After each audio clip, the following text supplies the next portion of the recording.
Hi everyone, this is Kev from TDN. Today we're going to be reviewing the Edgy Tools Hangers.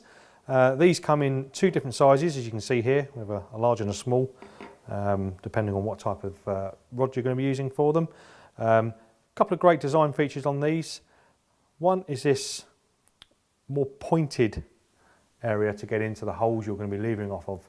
Notice sometimes with an S-hook where they come right the way around, it can be very, very difficult to get them into the hole you want to be working with. These, incredibly easy, and it doesn't destroy the hole as well.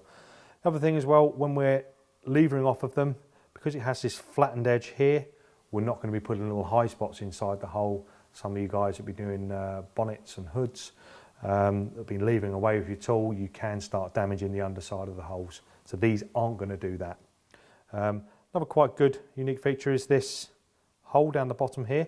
So sometimes you'll be working away and you realise that you can't quite get the tool clear of the door edge or whatever it might be working on.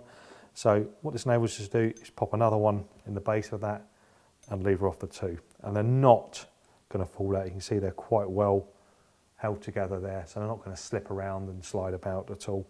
Notice as well, we have more of a broader leverage surface, just aids a bit of stability. So that is a quick review of the Edgy Tools Hangers in two different sizes. I hope you enjoyed this review.